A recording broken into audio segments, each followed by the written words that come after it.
Right, today we are going to be bridging the gap. We are going to be teaching you how to go beyond your walk cycles. Some of you know who have been studying in the Basics Archive and the Real Animator Training Library Intermediate Archives, you can now do those walks in place, okay?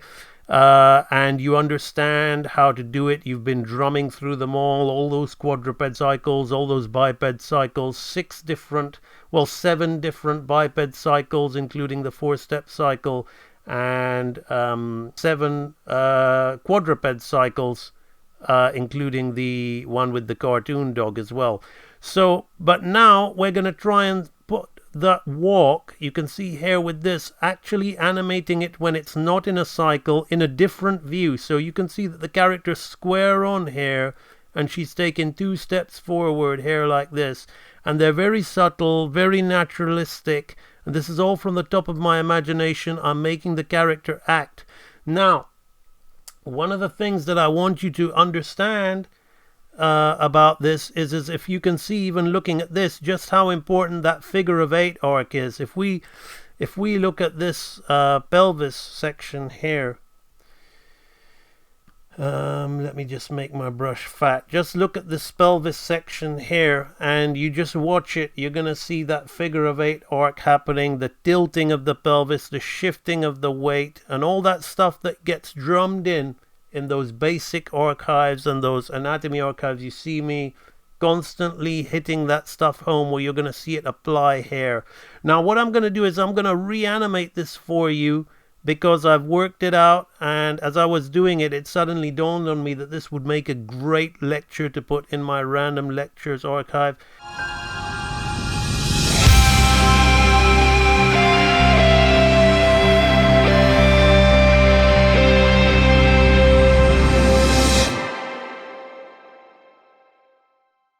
Here and here, so we don't see Mr. Groundhopper. So I'm going to copy the original poses that I had. So I'm going to copy these 2 frames. So bear with me. And we're going to look at them without the as they originally were, without all these things, so you can see what I did here to make them work. So we went from this to this one. We went from here to here. And I'm going to try and talk about simplified anatomy for you as well, so you can see how I've managed to get the very naturalistic movement in her walk, as though it was referenced, but it was all from the top of my head. And that's only because I'm using those things that I'm teaching you about. The anatomical shifts of weight, the pelvic tilts, the shoulder tilts, the little circular arcs, the figure of 8 arcs, all these things, okay? Super important. Right, so here we are. So here's what we originally had. This was what I originally had to break down with my typical poses of my up, my down, okay? These are the contact poses. We'll go in and, I've got my rough anatomy in there anyway to help me, because it's going to be difficult looking at a character in just the skirt and thinking, oh well, we can animate our walk. We need to have some anatomical reference for the legs and the muscles, and depending on how serious you are, you might want to go even more detailed with the anatomy, which is what I'm going to do. So we have got this pose, and this pose. That's all there was. Just this, and this. Just 2 little steps she's going to take. Now let's have a look at what happened to those 2 little steps. Can you see? We have a nice little shift of weight to the side into the first step, then a continuation of that weight transitioning and rotating into the second step. And this isn't timed out, but these are those same poses. Contact, down, pass, and up. Okay? Back to contact. So that's what we're going to talk about.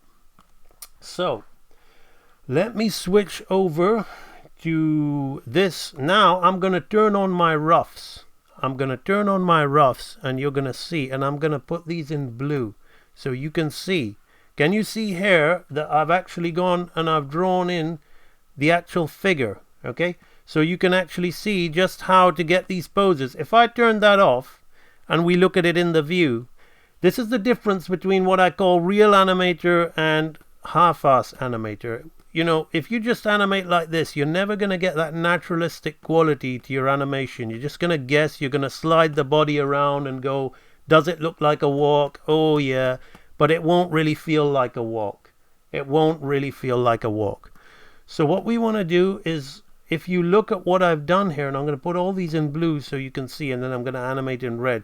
You can see, and I've gone in there and I've put the details. So if I draw over some of this, you can see I've actually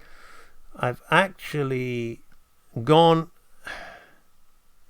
and given myself a true anatomical pass. So I've got the actual pelvis section in here, okay, and then even from there I've actually gone and put the knee with the tendon and the the muscular, so we're going, and the gracilis, the sartorius, the vastus lateralis, the vastus medialis, and the rectus femoris, all in here, you see.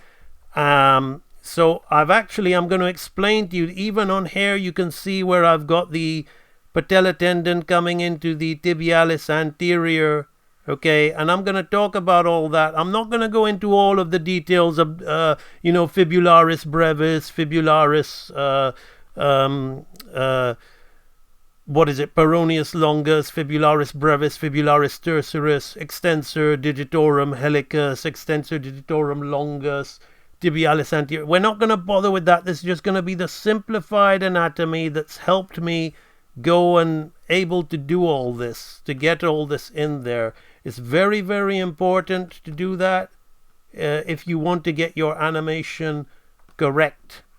So I'm going to go in here and I'm going to start breaking this down for you to show you what steps I took, the way I did it. It's still rough, but instead of cleaning it up in private on my own, I'm going to share with you the steps I've taken. So the first thing I did was the first action I did was think about a shift of weight, okay, in the passing position, okay. So that's the first one I did. So I'm going to go the original way that I teach it to you is I don't go into the downs, okay. I don't do it straight ahead. I think about from hair to hair. The middle one from contact to contact is going to be the pass position. So I'm going to paste that pass position in there. And I'm going to go in here and I'm going to completely redraw it for you so you can see what I did and how I did it and how it all works. And I'm going to animate this one in red because we're going to stick with the construction. So the first thing that I did, okay, was I looked at my feet and I said to myself, this foot is going to stay in the same kind of position here. So that's what we want. So I kind of thought about this foot in the same position because all of the weight's going on here. But if we look, we can see, okay, if we look between hair and hair, the pelvis and the body is kind of in the same place here like this, okay. So what we want to think about is if we want to think about what's actually happening is the character is going to take a step forward. So what will make that step forward natural is the shift of weight as the pelvis straightens up. So I'm going to straighten this leg up. You see this leg is kind of pointed like this. I'm going to have to straighten this leg up. So that's the first thing that I thought about when I was going to do it. And I said, well, as that happens, the pelvis is going to kind of straighten up on that side because more weight's there. Now, she's going to be in a pass position, so her muscular core section is not going to be completely dipped like what we do in the basics. Okay, it's going to be more like the standard. It's going to be kind of leveled up there. So I think about that, and I got to think about what the other leg is doing. So I got to look at this. If I look here, we've got to get from hair to hair, okay? But we can't just have her walk with a big open step like that. It's not very feminine. It doesn't really suit. Nobody walks like that, unless they're, I don't know, trying to hold a toilet or something. I don't know, so we got to think about arc. So the foot is going to have to, one foot's hair, the other foot's hair, the foot is going to have to arc up here as we lift it to go into the pass position. So then I'm going to think about that, and I'm going to also think about keeping that pose in a kind of feminine light. So I'm going to kind of turn it here. She's a young girl. She's not fully developed. So I have to bear in mind her proportions, but I have to think about this. So now can you see what I have? I've got this kind of stepping up with the pass position, in, out, like this kind of thing. So can you see that happening there? That action happening there. So with that sorted out, that leaves me now onto the, you can see where this is going, because you can see the body is hardly moving between these two positions.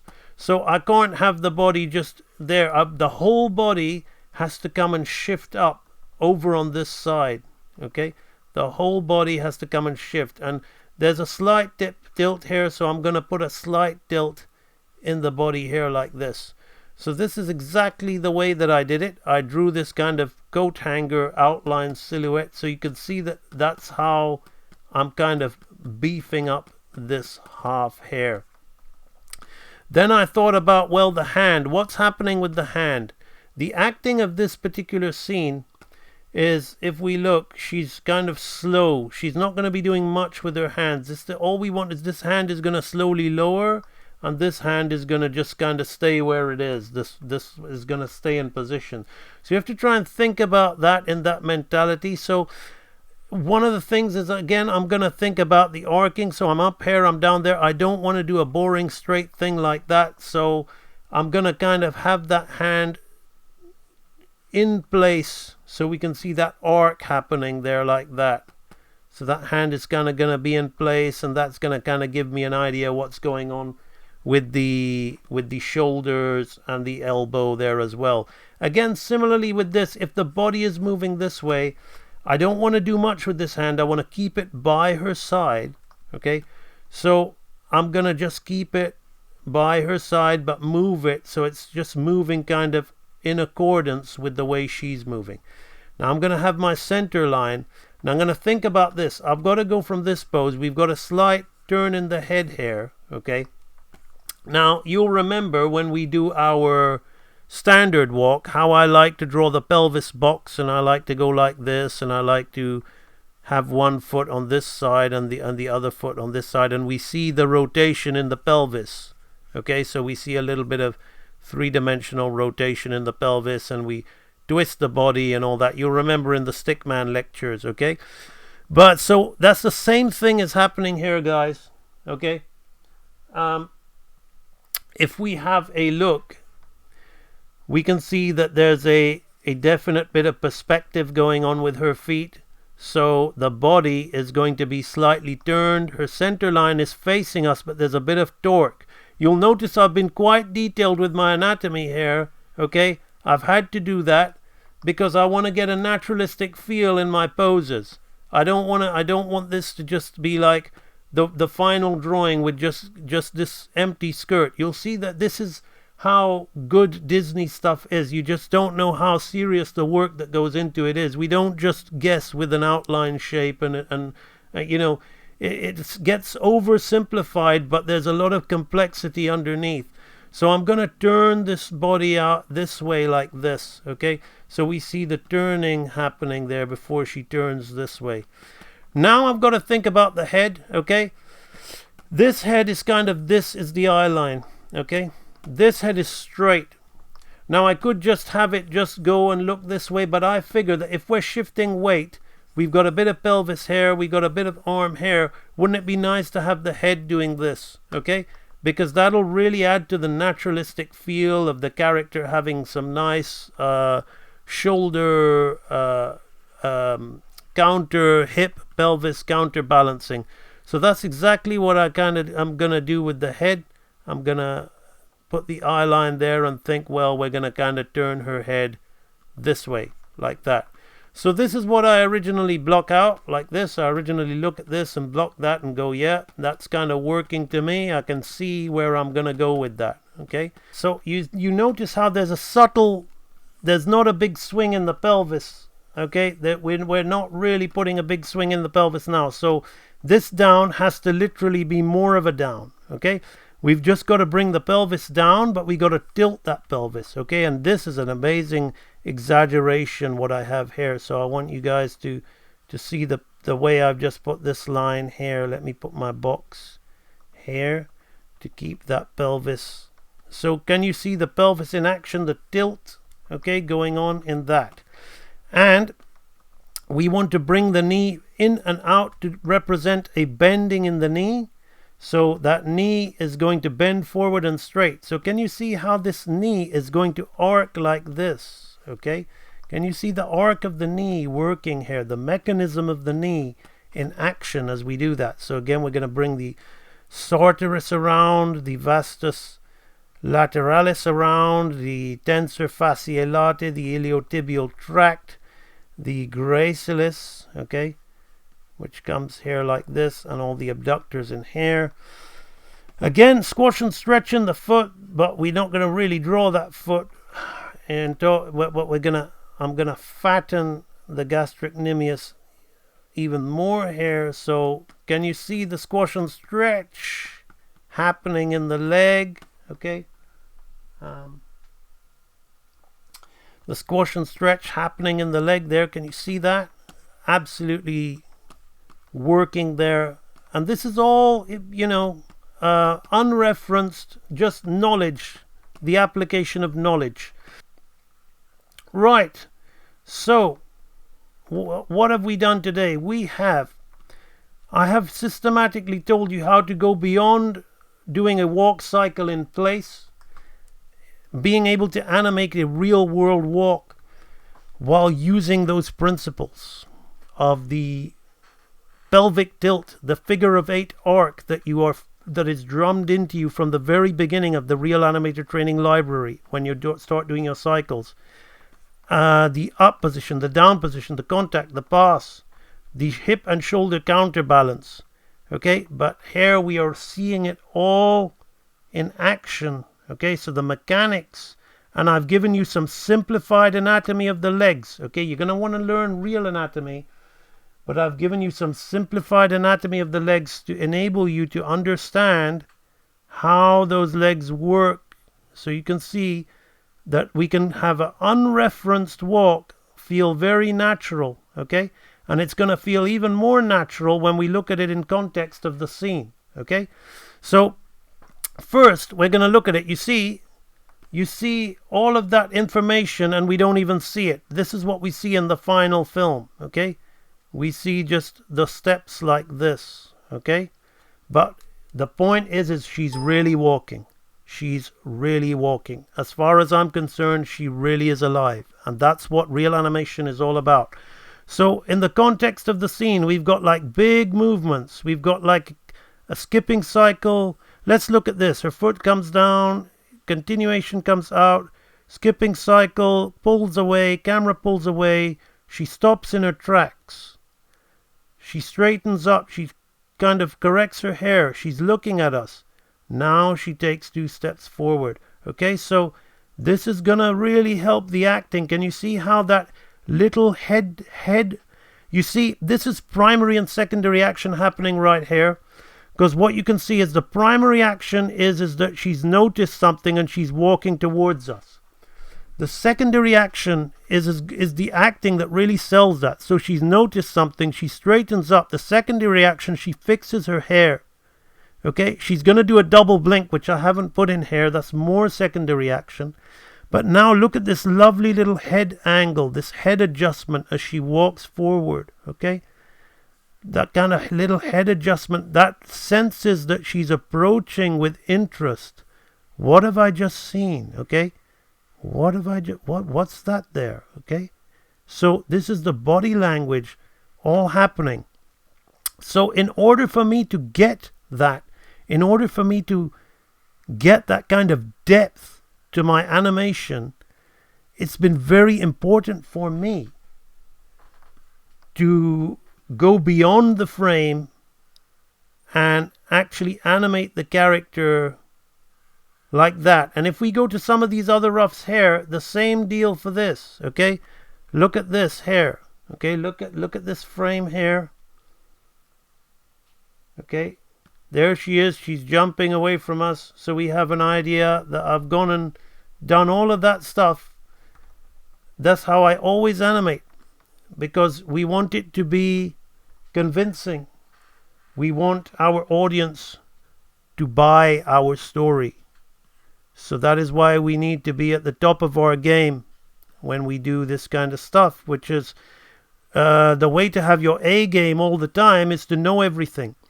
To know the 12 laws of animation, to know anatomy inside out, so you can just cack out the scene as fast as possible and move on to the next one.